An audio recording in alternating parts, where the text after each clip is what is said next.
guys, welcome to the Save Continue podcast, where every week or every other week or sometimes we get together. Where this month we got together. Yeah, we did it. To talk about video games and video game related stuff. The voices you hear are the wonderful Tommy Shelby. Oh, that's nice. Thank you. And the amazing Ryan Robinson. Ooh, I'm amazing now. Amazing like what? Yeah, you're Amazing like a magician. like a magician? Like I do tricks for you? Ryan was working on his Pesci earlier. So. See, what's funny is that like when I think of working on my Pesci, it kind of defaults to me working on a De Niro.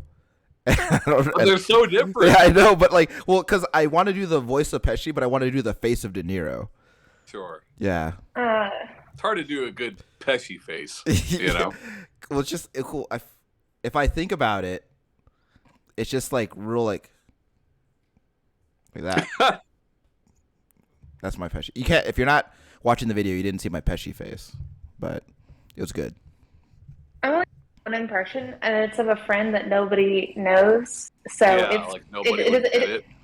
Yeah, but I recently did it with some friends that were in town because we're talking about him, and so I did my impression of him, and they're like, "Oh my god, that's such a good one." I was like, "I know, I've been working on it for years." I finally got validation for my very niche impression. Sure. What about you, Tommy? What impression skills do you have? Not very many, honestly. I feel like Tom had one like a while back, but I can't remember what it was. I did used to think that his laugh sounded like David Letterman's laugh. But then you gotta do the thing with like your fingers in your fucking suit, you know? Yeah. I don't think I've heard Tom do an impression of anybody.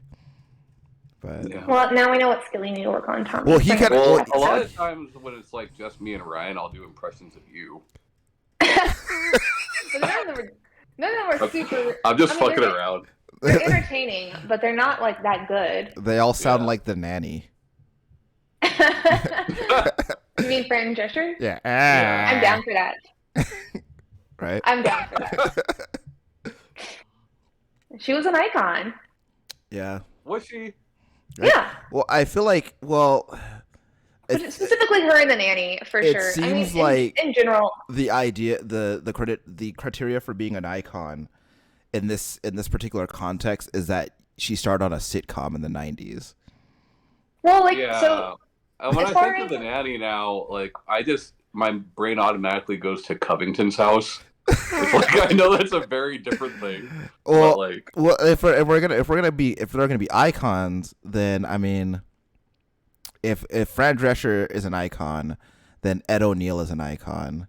Oh, for way more than Fran Drescher, for sure. No, because if we're talking about the nanny in particular, like as far as like the costuming and her outfits and like style, that is like iconic. It is like a point of pop culture as far as like what they did with her wardrobe. You know what's funny is that when you're saying that, I'm just picturing, for some reason, I'm picturing all her clothes looking like Peg Bundy's clothes.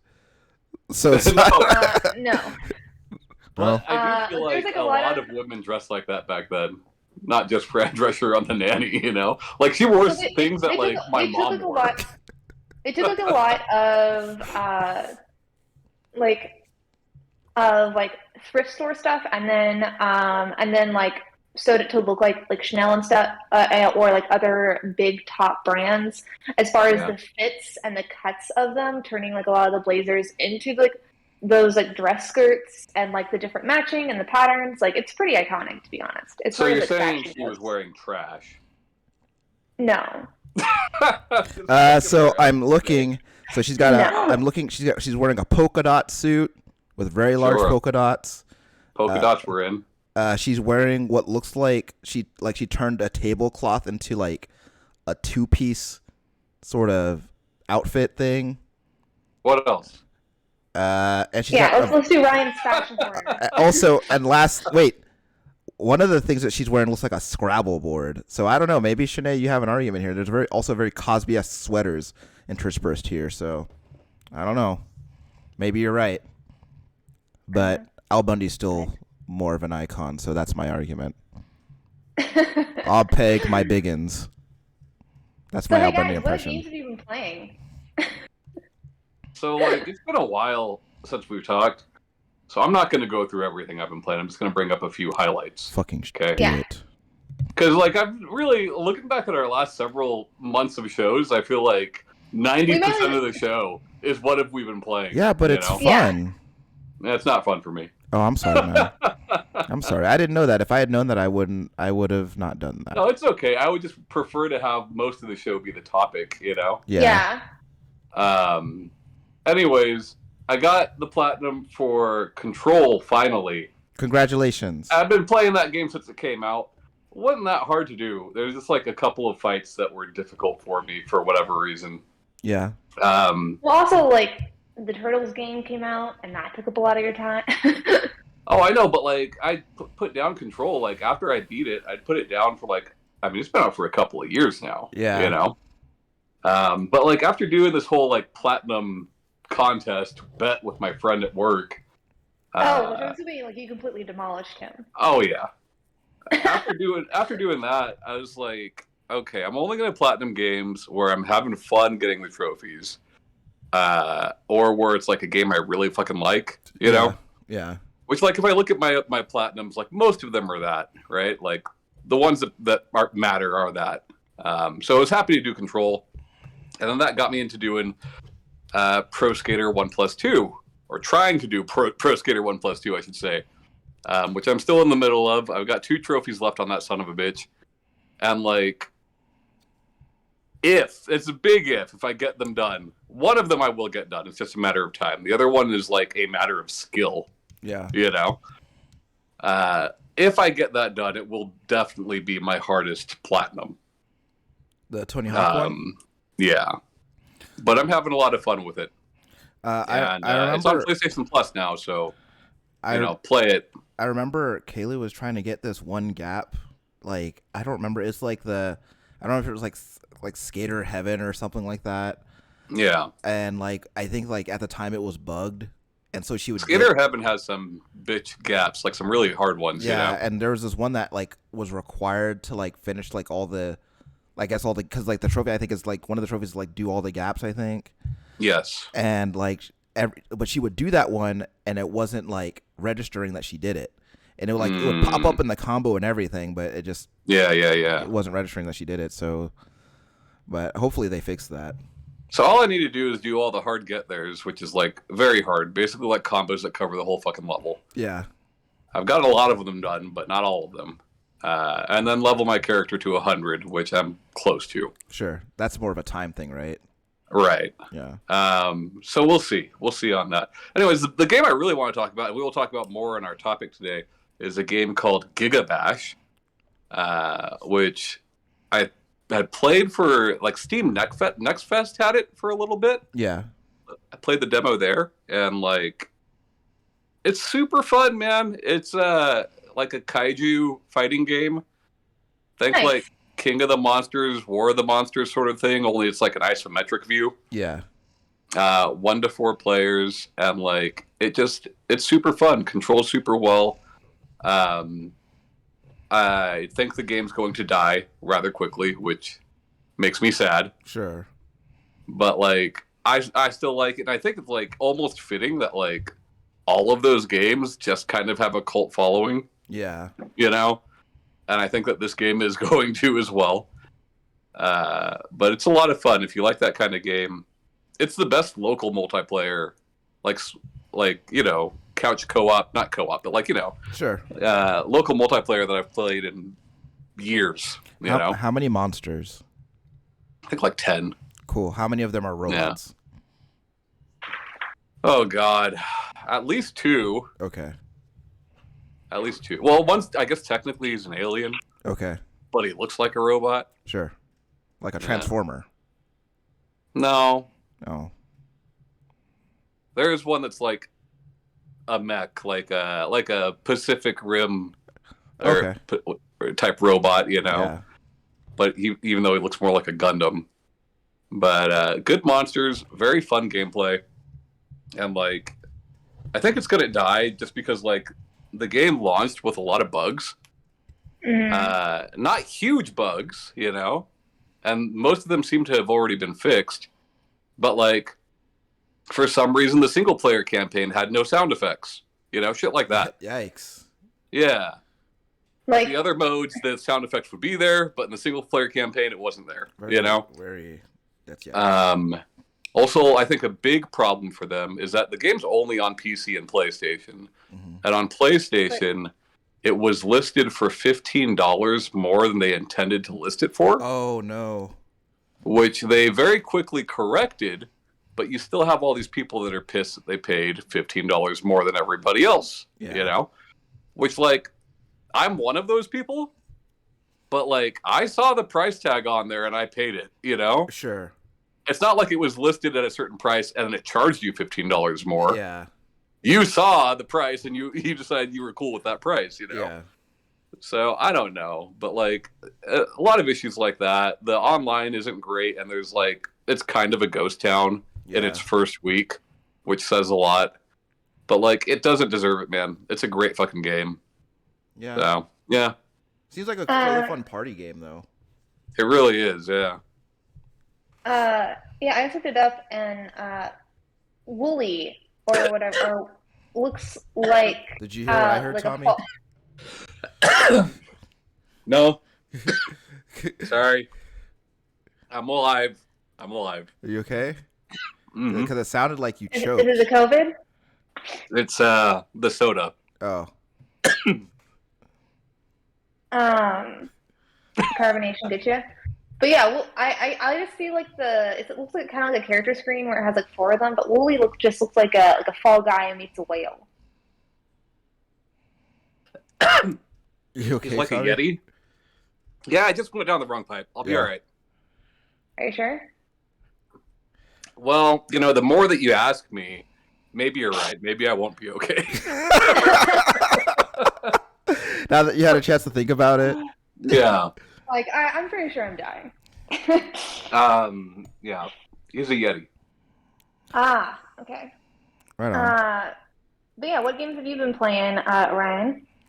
Highlights. Okay. So highlights. All right. So I got 3 here. So I played Far Cry 6. I playing a good amount of Far Cry 6. It's a lot of fun. I'm enjoying like a lot of like what that game is doing, and especially like as far as like how often, because I think that a lot of the time with other Far Cry games, they do really emphasize stealth like across the series, and I think that in this game they do like kind of encourage you to like sometimes use stealth, but they also are very much like, hey, we're also giving you this thing right out of the gate that makes a lot of really big explosions, so maybe you want to do that instead. Because I got this backpack I got this backpack that shoots a bunch of rockets out of it and like makes stuff blow up all over the place. Stealth rockets. Yeah, so it's cool. But like I think my favorite thing about that game right now is there's this little dog named Chorizo, and he's the cutest little puppy dog. He has a little dog. He's in a little doggy wheelchair, and then when he's walking around, his like little wheels squeak. And like one of the things that he can do is he can distract your enemies. So like they'll see him, and he'll start barking at them. He'll see them, and then they'll like be like, "Hey, get out of here!" Or they'll try to pet him, and then I'll sneak up behind him and machete him, give him a good shetty, right? The game is really fun though. Like I'm liking a lot of what it's doing. Especially when it comes to like gear customization, and like this is like the first, also like to my knowledge, this is like the 3rd voice protagonist in the series. But like it's fun because like like your character will like react to shit like as it's happening in real time. Like if they see like a grenade coming at them, they'll be like, "Oh shit, it's a grenade," or stuff like that. And it's really fun. It like kind of adds to the immersion a little bit. Also, I've been playing a game called Space Crew. I don't know if you're familiar. That's on brand. Yeah. So basically, the gist of the game is you have a spaceship, and the spaceship has a bunch of like crew members on it who have different responsibilities, and so like throughout missions, like you're kind of like shuffling them around, like doing different things. Like sometimes they're going to be on guns, or sometimes they'll have to repair something. And like you'll also like have like, for example, you have your engineer working on like managing the reactor's power, so like shifting power between shields and guns and thrusters and stuff like that to kind of like suit the situation. And it's a lot of fun. I like it a lot. I named my ship the SS Bernie Mac, and and I've done a few missions in it so far, and I think I'm having a lot of fun with it, and I think I'm gonna stick with it. And lastly, I've been playing Yakuza Like a Dragon. I finally got around to playing that now that it's on PS Plus.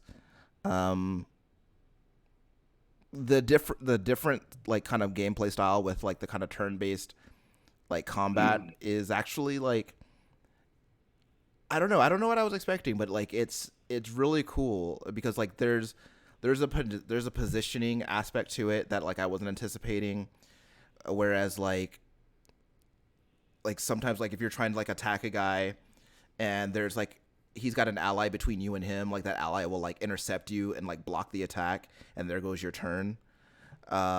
Or also if like you attack, like if you go to do your like your regular attack and there just happens to be like, I don't know, like a steel pipe on the ground, like you can like pick that up and hit him with that instead of like using your fists.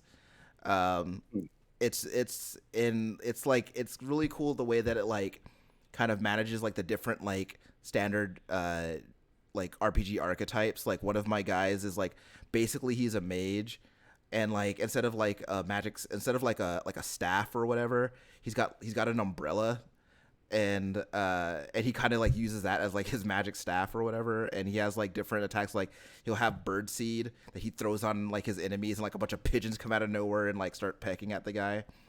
But like a lot of like outside of like the combat and everything, like a lot of the stuff from like that's kind of consistent throughout Yakuza is like present there, and it does really feel like a Yakuza game. Even though I'm not playing as my favorite guy, it still very much feels like a Yakuza game, and I really like it.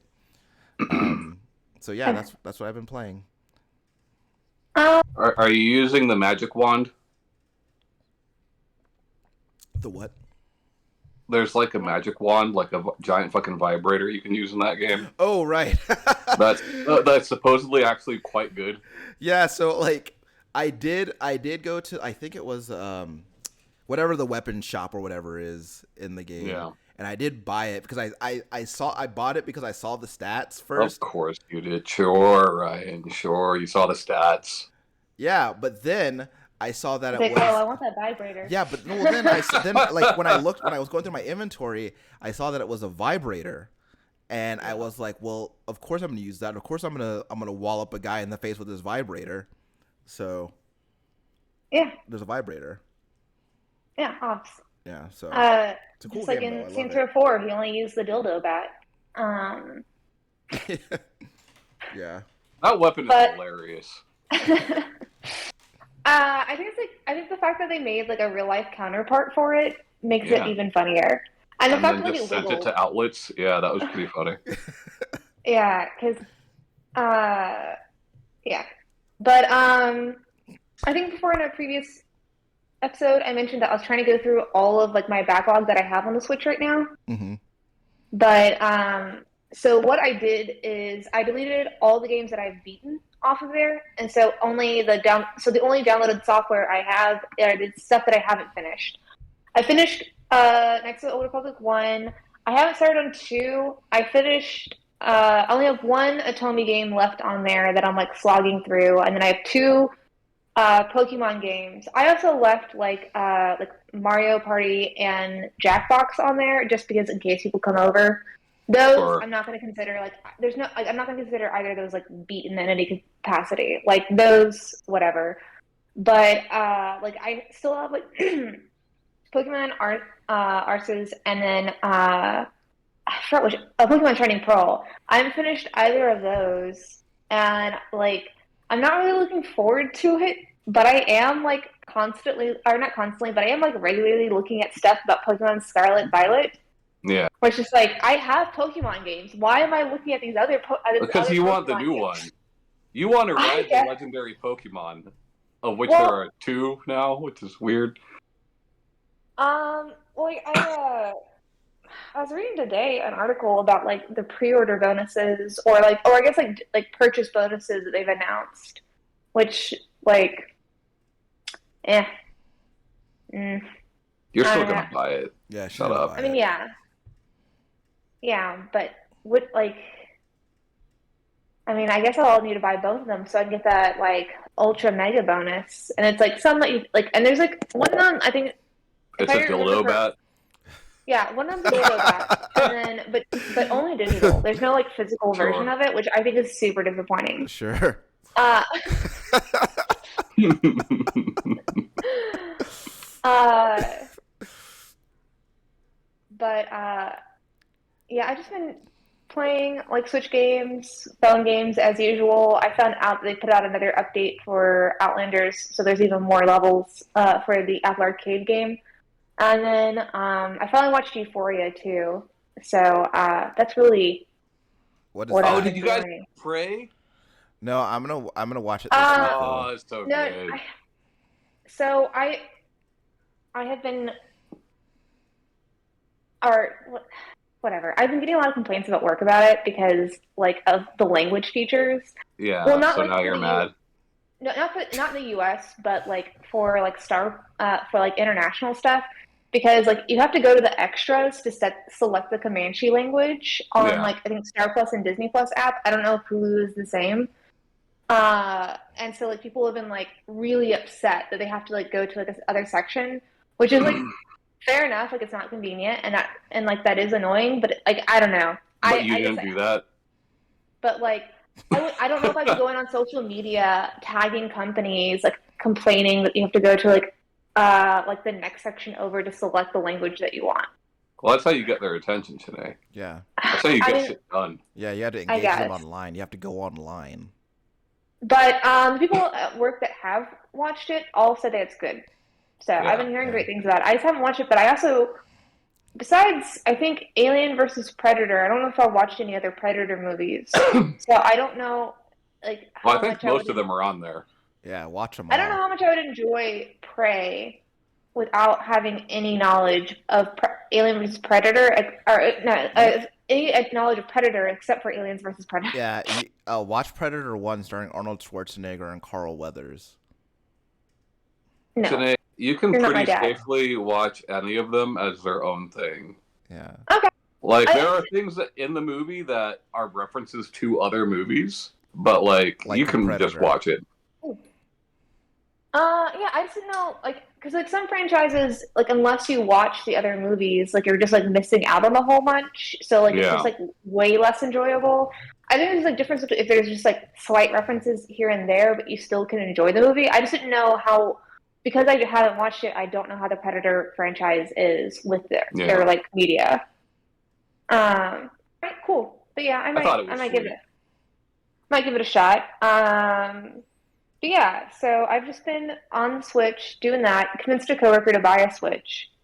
Um, and Your yeah, regular Reggie Fils-Aimé over there. Yeah. yeah. Um, me and my sister are gonna have a sister date here soon, where we're gonna play what games we can online and like FaceTime and stuff with the Switch, which is just like nice. So I think I mentioned before, like until the Switch, my sister really hasn't played video games or been interested in them, and she's just getting like more and more. Like the other day, she was talking about how she's like, I have a bad day. She's like, I'm gonna put some food in the crock pot, and then I'm gonna go play Splatoon 2. And I was like, Fuck yeah. okay. I was like, all right. I was like, that sounds like a good way to get your frustrations out. Yeah. But this week, though, Tommy, you said that you wanted to talk about curation with games when it comes to digital storefronts. Okay, so like, And I have some thoughts and feelings, but I think it's different than what you probably want to bring up. And you said that, yeah, well, I mean, we can talk about whatever, because like my whole thing is brief, okay? But like, we've talked about curation on these storefronts before. I don't know if we've ever done like a topic on it, right? Like made the episode about it, but we've definitely discussed it before. Sure. I've been seeing a lot more, like people complaining about like these super cheap games that are made just to get you trophies, right? mm-hmm. And like that's not really a For new which thing. for I which don't know digital why storefront? people. Well, I mean, for trophies, PlayStation, right? But they exist on Oh, Xbox. They exist on Steam. They exist on Switch. Um, those games have been around forever. I get it. Like they definitely make it harder to find the quality games when the fucking front page is clogged up with that shit. But yeah. like that's not what bothers me. What I've noticed recently, I noticed it first with Gigabash, and I know this isn't a new thing, but to the degree of how predatory it is, I feel like this is becoming a new thing. In that, like, uh, so I've noticed like games go on sale, and oftentimes the same day, or even at the same exact time, a game from another publisher will go on sale that has an extremely similar name, but the game is of a much lower quality, right? So Gigabash went on sale at the exact same time a game called Gigapocalypse went on sale. Both kaiju games, Yeah. right? But one's a piece of shit. And I think like these people are developing and publishing these games in a quick manner to purposely release them at the same time as another game, so that somebody will make the mistake of buying their game. So I noticed this again. There's a game that came out last week called Frog Gun, which is like an old PS1 throwback type game. In that same week, there's a game called Frog Go that came out. That is just some bullshit game. And like, I feel like it's so much worse than these cheap trophy games because like people are buying those trophy games knowing what they are, Yeah. right? Knowing that it's an easy platinum trophy for $1 or $2. Whereas this is like, you're not only taking sales away from like proper developers, but you're also like, there are oftentimes indie games come out that like I kind of know what they're called, but I don't exactly remember the name. And it's not impossible that I would buy their piece of shit by accident, you know? Especially when they Especially, come out on the same day and are literally side by side on the storefront. it's like a game like uh I know I saw it on Steam when like I was getting invited to play like Talisman with other Yeah. friends. And so like yeah, that. So if you just like hear like, oh hey, we're all playing this game, you should get it, you can play with us. And I can't say I couldn't remember it. Like there's definitely similar games to Talisman that I've seen. Even like Right. the logo Right. looks super similar. And I know And that's not a new thing, but like them purposely releasing at the same time, I've only fun. recently noticed that. We don't have to talk about only new things, but it's new to No, but I'm you, or it's saying not like this is it's a new new to your issue. consciousness or like your thought, I should Right. say. Uh, yeah, no, like I've definitely noticed that a lot, like through the years with like mobile games. Besides like I think Steam and obviously like iOS and Google Play Store like are the three worst when it comes to digital storefronts when it comes to like the games that they have. And like with that behavior is super similar because there's like definitely and it's not even just like games, it's also like other apps too. Because Sure. like like that I've noticed for a very long time that they like look the same, stuff like that, and like you have to look at like the developer and like how many reviews, but if it's like just launched game, Yeah, I mean, they're look, gonna I used like to it's work at gonna Hollywood Video when I was in high school, right? And even back then, we'd have knockoff movies released that had a yeah. very similar name and cover to a very popular movie. But yeah, when it's released literally the same day and at such a close time frame that they are next to each other on the fucking store page. Like, I don't know, man. I feel like that's something you should not allow. And I don't know how those things work, right? I don't know how Sony or Nintendo approves when a game goes live. I really don't. But like, it Yeah. just I seems also, real shitty. or like even if they have like somebody like actually like physically like approving the games. Right. I mean, there is Yeah. somebody that approves the games that go live. which is why you see games get taken down. Microsoft has a little bit of a lax policy on that, in that like anybody can push a game to that storefront. It won't be vetted, right? It might not be rated by the ESRB. It might not have achievements tied to it, right? Like that's something that Microsoft has to do themselves. But like we just saw that weird jank ass God of War game published on Xbox last week. Yeah. That got pulled after like a day or two, you know? Yeah. I don't really know. I don't know how it works, but like it should, regardless of how it works, it should change, you know? I think it's also like, I don't know. I don't necessarily have a solution because I do see necessarily like problems in trying to realistically define what is like a copy, like just for lack of a better phrase, like a copycat game. Mm-hmm. Because like then you go to like, all right, well, like this is like, are you gonna say like it has to like infringe on a copyright or like, and No. or do you like, I mean like kind of like, well, I'm saying like as like if you're going to like vet them because you can't just like across the board say no, like similar names can launch at the same time. You can't like You can. Nintendo did exactly that like 20 years ago, you know? Like, really? like well, so like the whole 20 years ago, we're fucking old, like 30 years ago, okay? So like the whole NES thing where publishers could only release 7 games per year, like I know there's no way that any company, including Nintendo, will do that now, right? Yeah. But like there's nothing stopping Sony or Microsoft or Steam or whoever saying like, okay, these games have extremely similar names. One looks to be of questionable quality. We're not going to say no, you can't release it, but maybe you have to wait till next week. You know, like there's no fucking publication. Super surprising that shit, you know. I just find it super surprising that there is a like physical person approving the games because I feel like it would be like an algorithm thing, and then like when things get flagged, they go and like curate it. And there may or may not be an actual person that approves those games, but there should be, right? Yeah. Like, on Steam, that might be a little bit difficult. Maybe you need a team, which Valve could easily afford, right? But on PlayStation, we're not talking about 100 games releasing in one day. We're talking about 5, 10, you know? Yeah, I don't know the release rate on PlayStation because I haven't touched my PS4 in forever, and I obviously don't have PlayStation 5 yet. So like my thing is like, and this is something that like I've been noticing a lot because like pretty much all of my video game time, like I'd say 98% of my video game time is on my PlayStation. And so, you know, at least daily I'm going to look in the store and see what's up. And like Curation is like definitely something that like it's definitely something that's at the forefront of my mind because you look at the store, right?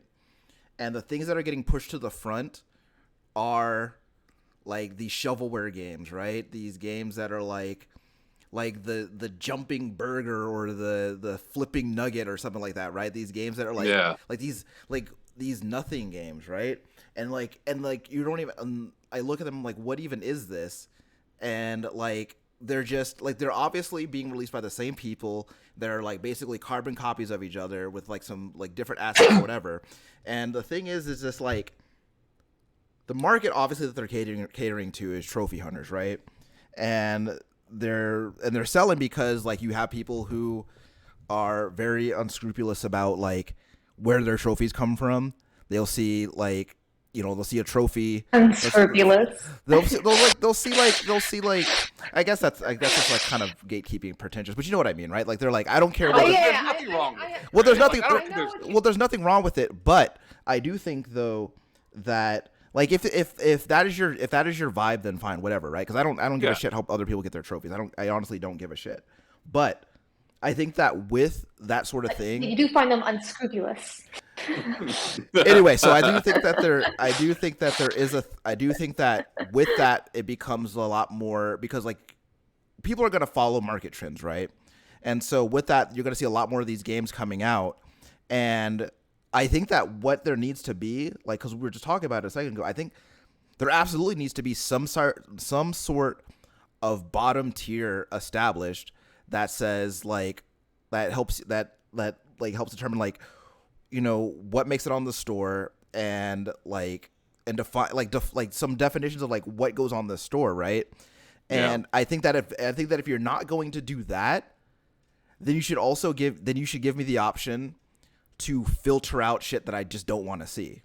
Right? Yeah, for sure. Like filter out a publisher or something like that, right? Because like one of the things that I've always appreciated about Steam is like I can see a game and be like, I'm not interested in this, right?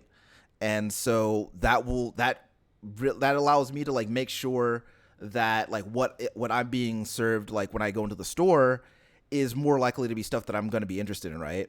But I don't have that option with a lot of these I don't know, I can't speak to with any of them. Yeah, I can't speak to Xbox or anything, but like I know that when I go on PlayStation, I'm always like, I really wish that they would stop showing me this fucking game. That's a smart way of doing it though, Ryan.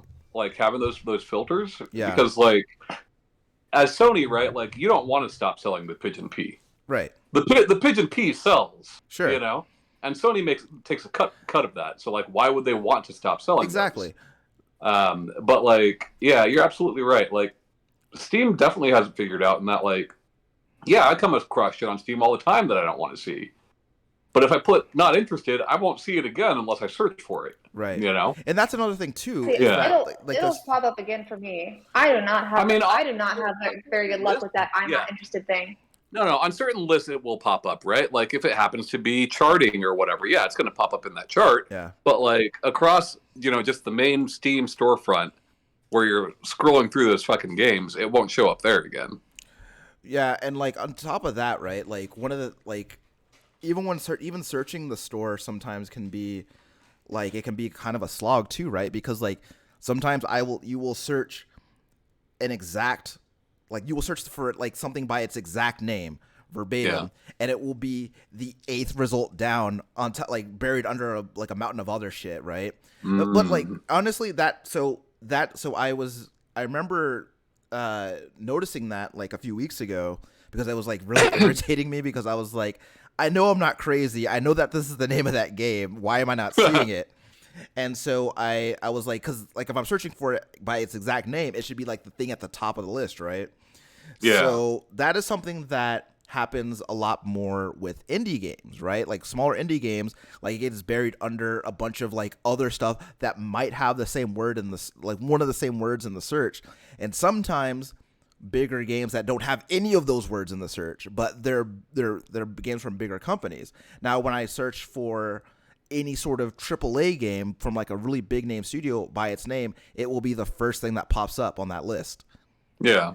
So like it's kind of it sucks because like what's their search algorithm doing? Is it just doing like what's most popular, like or like as far as like most played? Like probably. Yeah. I do wish they like that some of these companies were more transparent with how their algorithms on that stuff work.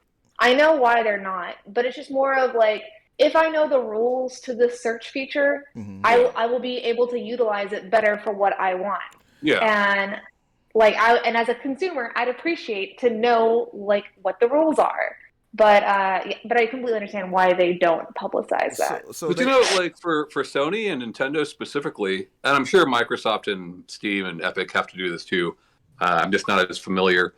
But like, Ryan, they have all those filters, and like you can see the games released newest to old, or $5 and under, or this type of genre or whatever, right? Like adding just publisher to that would be nice. Yeah, it would make a huge difference too. And like so you have like you'll have the new game section, right, with all like whatever is new, and then you'll also have like recent releases. Yeah, something like that, right? Then you'll also have like another one that's like games like this other game that you played, where I think that because like it's just so.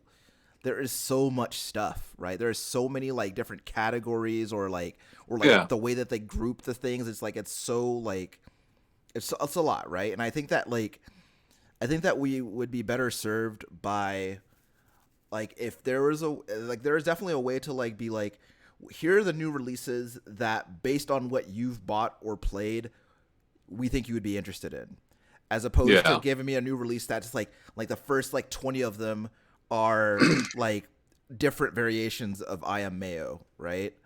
um I don't know, Yeah, and there's it's problems that frustrating to are not find going to be stuff, right? solved. Yeah. Like there's issues that like I'm fine with existing that I just assume won't be resolved ever, or if they are, it will take a very long time, right? Like the if you like this, then you might like that Yeah. is not good on anything. It's Yeah. not good on Netflix or iTunes or PSN. It's just never good, Sure. you know. But like For when it sure. comes And I do. to Go ahead. Sorry. but when it comes to like these similar named titles coming out at the same time as each other, like I'm saying, like you're ripping off consumers Sure. and you are costing these small publishers and small developers money. It's dishonest, right? Yeah, And like It's unscrupulous. it is.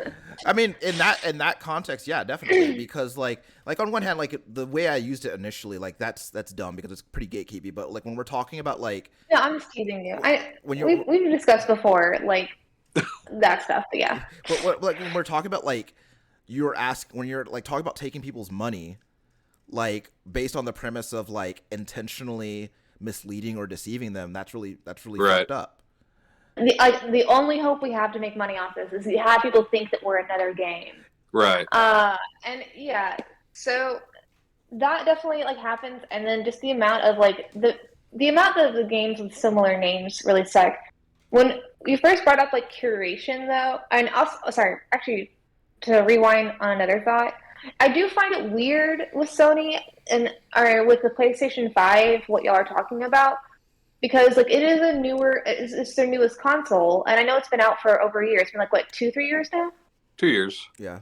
2 years, And some change. and Yeah. you would think that they would want to, especially being so new in its life cycle, like really want to make sure that like the games they put out are good or like get people drawing into it or like oh like this has this games so I want to get the PlayStation 5 like you would think that that would be like a larger concern than it seems like based off what y'all are saying but I also don't like the bigger like especially first and second party stuff is definitely highlighted, much more than say a smaller game would be on the storefront. Like I don't know what's something recent like when Sackboy: A Big Adventure came out, like or Demon Souls came out, like there was definitely a bigger deal made of those games. Right. You would have no problem finding those games. Um, but you know, creation like not wanting like the same name games not wanting like whoever shovelware games not or or whatever copycat games do you think that like that would be like I guess more of a concern than say like Steam or other consoles that have had longer life cycles or longer into their life cycle. I don't know. I mean, it like definitely feels weird that y'all are having that's the I mean, that's the experience that y'all are having. well, first of all, don't get me wrong. This is not just a PlayStation problem. I've had this problem on multiple platforms, Steam included. Specifically PlayStation though. Yeah, but like with PlayStation, it is literally just the fucking PlayStation 4 store. It's basically the same thing. Yeah. All the games you see on PlayStation 4, you see on PlayStation 5 because you can play them there. Like weirdly, like the biggest thing about the PlayStation 5 is that like it's it's basically it feels like especially considering how many PS4 games I still play on that thing. Yeah. It seems almost like it's like for me anyway, it's like a PS4 that also plays PS5 games. You know what I mean? Yeah. And so like Fair enough. That's true. and so like basically like you're accessing like the same store, right? There's not like the way that they like kind of dress it up is different like between the two platforms, but really like all that same shit is still there, right?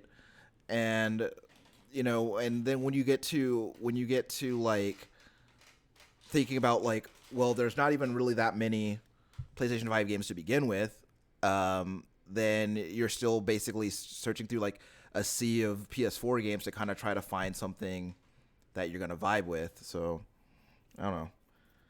Yeah, Wild though. no, but Steam in particular, whenever you first brought up Curation, like earlier this week, I was talking to somebody about the problem with Steam when it comes to selecting the genre of the video game it is, Oh yeah, because quite often it's incorrect. yeah. That's And everywhere. My daughter laughs at that all the time. She'll be looking on the fucking store, and it'll be like she's looking for fighting games, and it's like NBA 2K. Yep. You know, like yeah, that far off. You know. yeah, Yeah. like the what we were talking about is in particular is like the fact that a lot of hentai games on Steam are labeled as Atomi games. Yeah, that's what they are, right? No, they're not. They're that's what you like, And it's right? like a big problem. And there's like and I've seen on like Reddit and a couple other like Atomi game forums that I go to Yeah. that like they'll like once a week or once a month like do like a call to arms or whatever to like go through and like feedback all the hentai games that are labeled as Atomi. And like So you know where to we find them.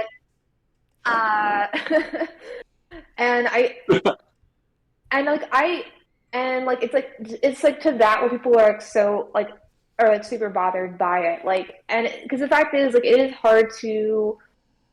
hard on some of these because some of these like some of these hentai games like don't look like what they are with the video like like the little video and like the Yeah. thumbnail and everything and so like people who are not looking for that experience like get deceived often and it's like and I don't know it's just like there is a big difference between like hentai games and Atomi games and Sure.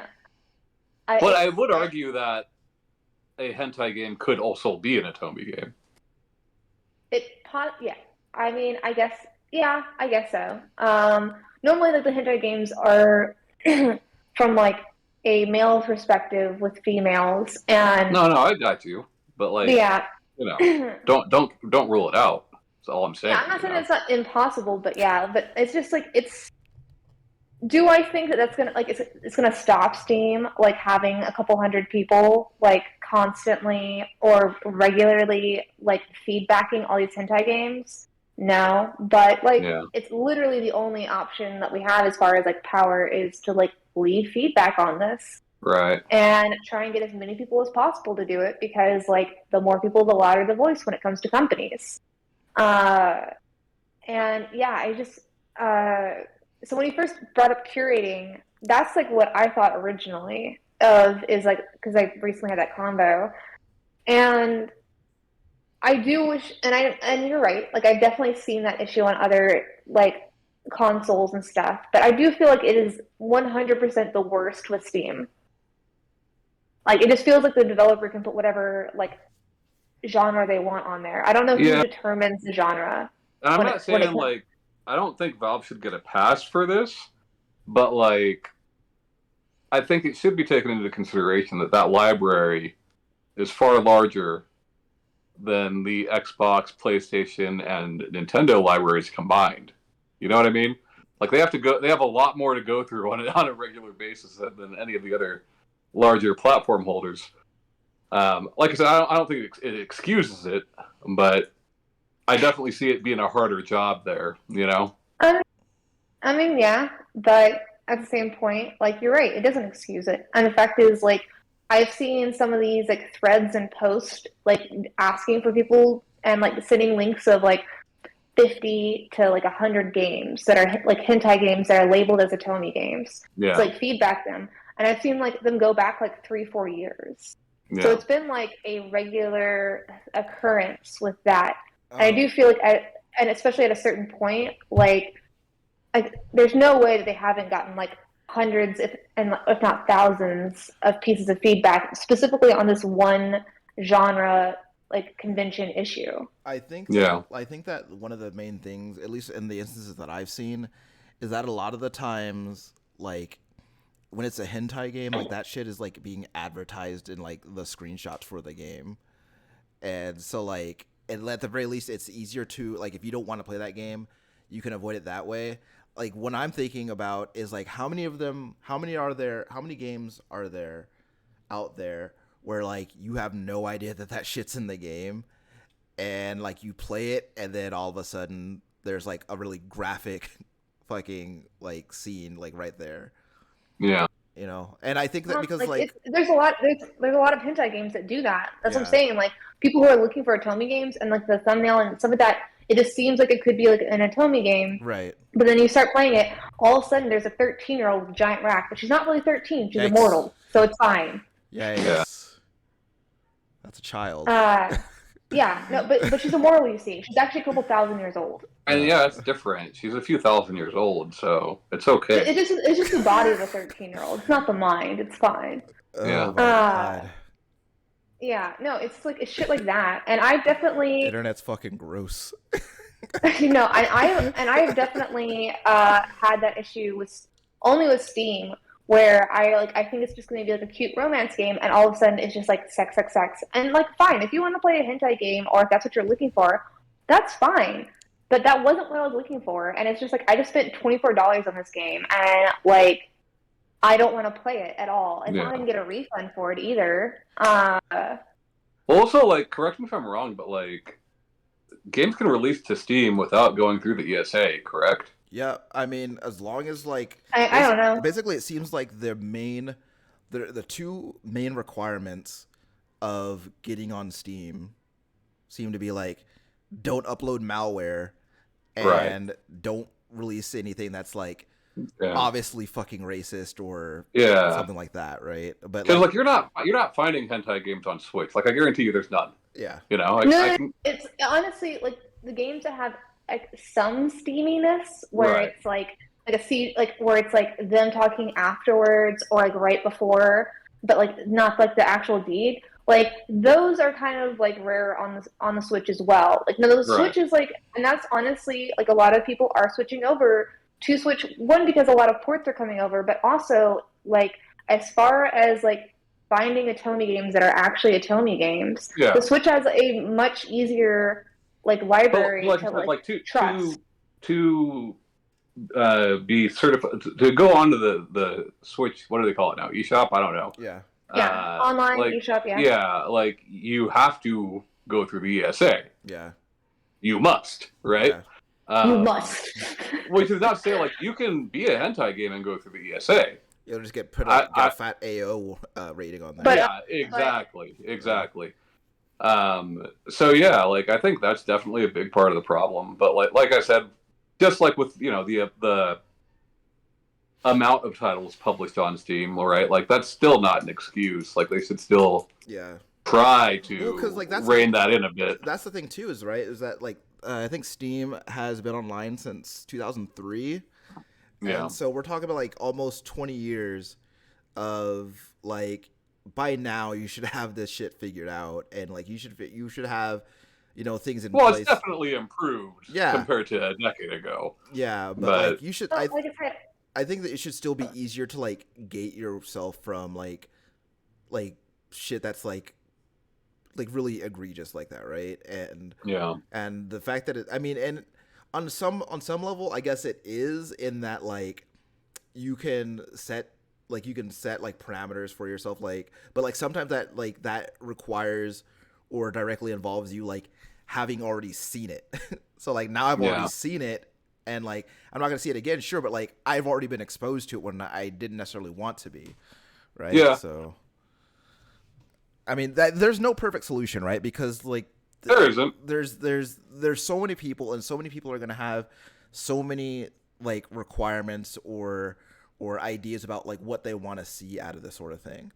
But no, you're right. But like they should still strive to be better. Exactly, right? Because I think that there should definitely be some kind of like better baseline set to kind of like really rein it in and kind of get a better experience for just generally everybody. Like actually, naturally you're gonna have like outliers who are like, I want to see fucking everything, but like I don't think that's most people.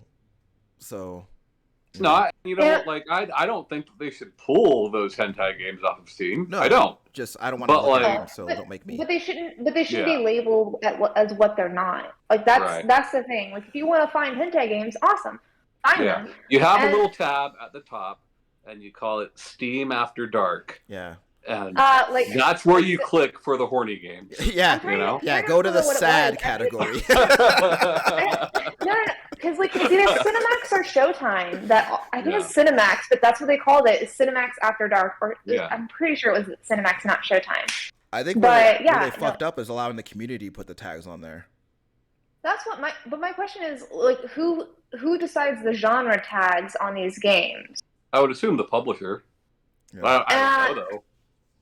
Yeah, I mean, I guess like what I mean, it's a little bit. I mean, it'd be weird to implement now. I mean, I guess you could still do it, but like have it where like there's a team that like selects those like tags, and so like when you can still put your game on the platform, but until it gets like reviewed, it's not going to pop up under like multiplayer, co-op, like any like Atomi, any of these like tags until like it gets like approved of it. Yeah.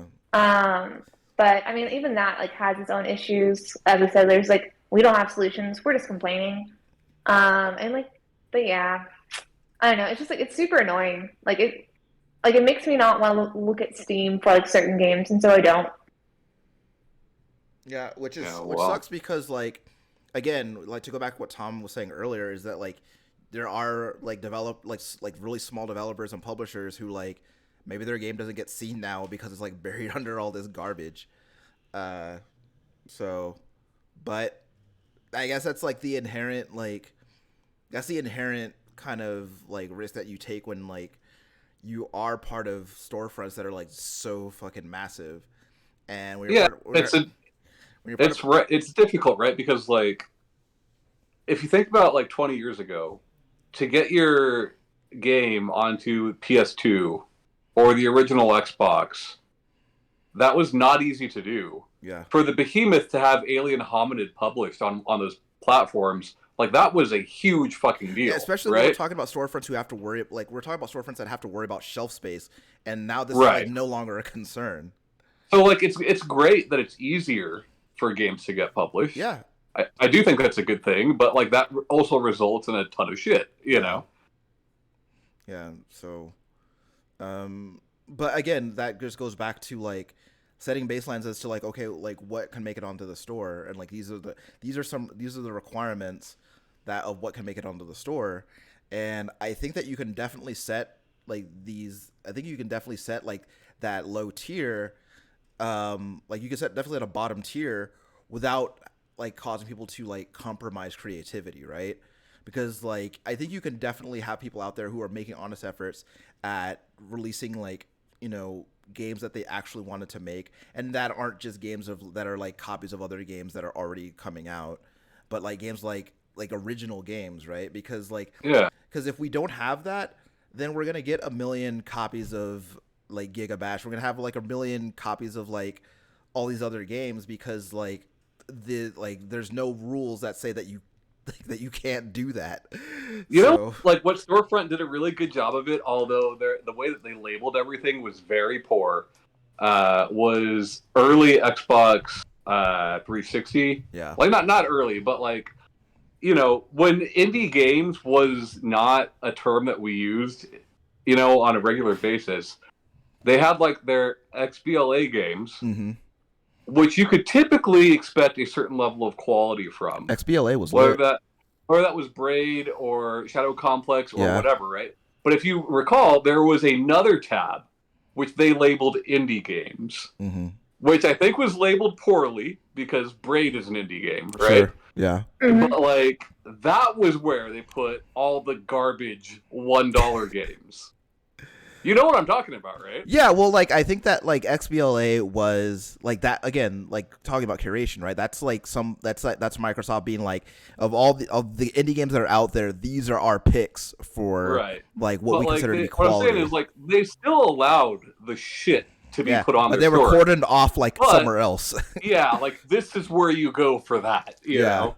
Yeah. But like I guess like now how do you do that, right? Because like indie game is such a like it's such an encompassing term, right? And like you'll have these storefronts who are like I think all of the storefronts probably do this where they have their like little collections or like their editors picks or like developers picks or whatever, or they'll have like these little collections of like that are like kind of themed around like some event or some time of year or whatever. And they do it like that. And like sometimes there are some like indie games in there, but like usually it's like a bunch of like AAA games that are themed around this idea. Well, like PlayStation's editor picks is almost always a smaller game. Yeah. But like I still hate it. It's like, remember when you used to go to the video store and be like, you know, fucking Rob recommends Waterworld. I don't fucking know Rob. Like Rob's picks. I don't know Rob. Waterworld and Wayne's World 2, you know, and like yeah, like that's what that always feels like because to me. like editors picks. What fucking editors? Yeah. Who? Well, like, who picked these? Yeah, you know? because like that's the thing too is that like I remember when you were talking about when you would read reviews, you would be like I like to read reviews of people that I agree with, because that way like I can kind of, it's easier for me to use that review to inform my purchase. Right. When I'm using like just this like this anonymous editor who like maybe nobody or maybe everybody, I don't know. Right. And yeah, it's Mr. PlayStation. Yeah, when I'm relying on Mr. PlayStation to tell me what games to play, like I'm sure Mr. PlayStation wants me to play every game on PlayStation, because why not? So I do think that like with some of the larger like libraries, let's say like mobile and Steam, I do think that having, even like if it's an anonymous like editors pick thing, I do tend to like those specifically because like normally on those editor picks, whether I like it or not, I don't know, but they normally do like they don't pick like trash, like no name, like trying, like malicious games like that. Yeah. So they normally will pick like either like really well-known studios or a solid studio. Yeah. And with the state of the internet, in 2022, like I totally get why it's anonymous, but like it doesn't make me want to play those games anymore. Sure. You know. I don't know, if I'm like just kind of like I don't know what I want and I'm on like a library that's super large. I normally see it on like the Apple Store.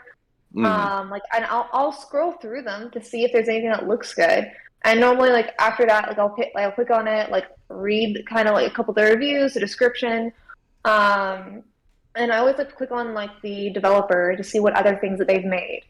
So I mean, like it gives me like if I don't know what I want and I'm not kind of like in the mood for anything in particular, I do think that anonymous editors thing, I find it helpful. Like, is it like the most helpful? No, but it's not like, it's better than the guesswork sometimes. And like some of these games like don't really fit into like other genre like storefronts things that pop up. Yeah, and I get where it could be useful to somebody. It is just not useful to me. Yeah, I think I could see like it definitely like kind of like gives a lens of focus, and again and just like because like, these storefronts are just so massive, and sometimes just like I don't know what I should be looking for. I don't know where to look. So it does help. It can be helpful in like, okay, here's a small selection of games. Like I'm gonna check this out and see if maybe I like something in here. But on the other hand, it is almost, you know, for me personally, it is almost never something that I would want to play anyway. So I kind of have to rely on. I usually have to rely on like kind of like doing my own like searches to kind of figure out like what it is I want to play. And then also, but like more often than not, I'm usually just asking people or like talking to people that I know about like what they're playing and seeing if anything sounds interesting to me. Getting Tommy's picks. Get a name on that. I mean, Brian doesn't like a lot of the games I like. No, because like it's funny because I will look at a game, I'll be like, this looks like a Tommy-ass video game. Because we've talked about it. There's a very definitive like Tommy-ass game look. You know what? I do think that would be a massive improvement to all of the storefronts that I wish they had is I wish that they had a exclude from the search feature like thing. Like say you want female protagonist, but not not a shooter. Like you can like okay. click on I thought you were gonna say like the ability to exclude female protagonists in your search. I'm like, that would not go over well with Sinead. No, just like all the different like the categories of like the tags or whatever, Yeah. like on Steam, like say like I want a female protagonist like a Tomy game, but like exclude like the hentai category that's on like so Sure. I see like doing having that sort like having that even in like Steam or whatever, like I want a puzzle game, but I don't want one that's like a certain view or whatever. Like there's like different or I want to exclude like the board games on there because they like have like a tag for like the board game ones. Yeah. Like I want like have an exclusion search so you can like more definitively look at what you want. And I don't know of any storefront that has that as far as video games go, but I wish they did. There are certain things that you can exclude when searching on PlayStation and Switch, and I think even Xbox, but it is not anywhere near that deep. You know, it'll be I mean, like they can do like ranges of like the price and then also the rating on it, like E through E, T, or M. You can do like, that. you can even exclude, like you can say like I don't want to see any DLC, just full games. You know, things like that. And that is helpful, but like I feel like that's more of like having what you can look for rather than like, excluding something. Like if you know what I mean. Like I mean I guess it does. But I yeah, literally is excluding something. I do feel like there's a difference though. Sure. Yeah. What's funny though is that like sometimes I will search by bundles, and like I don't mean to like, I'm not trying to like be like difficult about PlayStation. It's just the only storefront that I have had like real experience with in like the last few years. But sometimes I will set it to be like I only want to see bundles because I'm looking for a specific bundle that I saw like kind of recently and I want to find it more easily. And then like they'll exclude the bundle that I was looking for. And so like I'll have to search it manually anyway. That happened just a few weeks ago. But yeah. But that was like I was playing Late Shift, and it had Late Shift was in a bundle with another FMV game that I wanted, and they were cheaper together than separate. So also Late Shift. I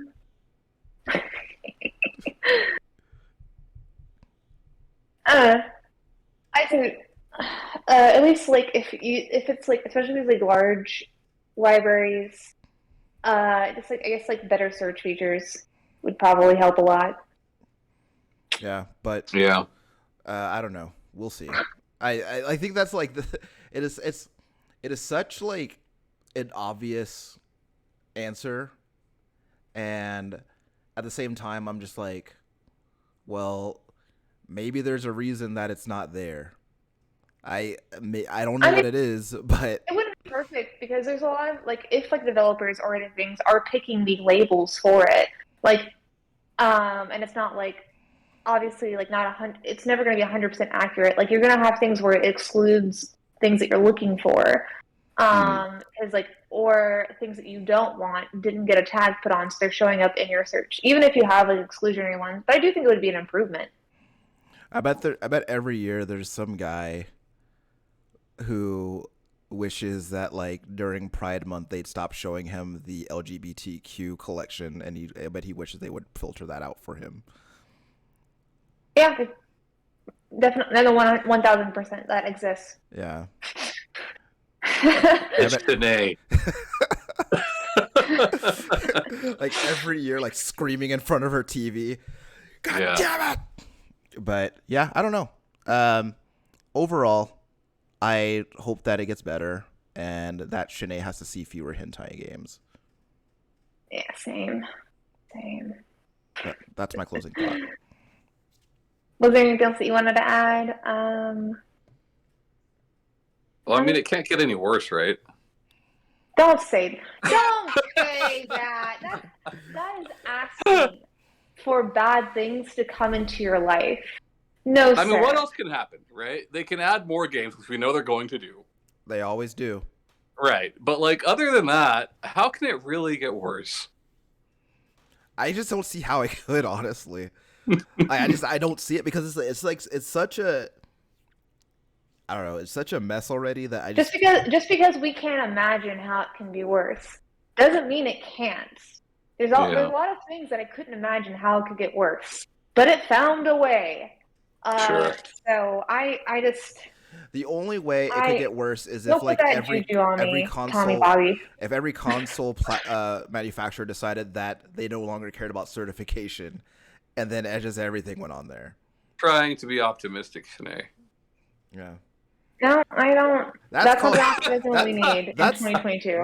I mean, for Tommy, that's a pretty optimistic take. So yeah, I think you're gonna want to just accept it for what it is. I mean, I didn't know how Omicron get worse, but then now we have the monkeypox. So like, you know, life finds a way, like I said. So yeah, you can find us on I like whatever that Ryan. Hold on, before we leave, before we started recording, Ryan had referred to. Or maybe we were already recording. I don't know. Whenever you referred to monkeypox as DLC for COVID, I thought that was. I forgot I said funny. that. That's very good. And I also thought that was really clever. This was before because we were talking about our sound. Yeah. So. Yeah. But yeah. But. We are obviously on whatever you're listening to us on right now, but we are on most podcast apps, such as like Stitcher, Google Play, the Apple Podcasts, Spotify. If you want to see our beautiful faces, we're on the YouTubes. We also are on Discord, and it'll be linked somewhere. If you want to speak on there, we got a bunch of different categories for different, if you want to do show ideas or talk about your own accomplishments or just whatever you want about like general video game stuff. We got it. Bye, guys. Bye. Bye.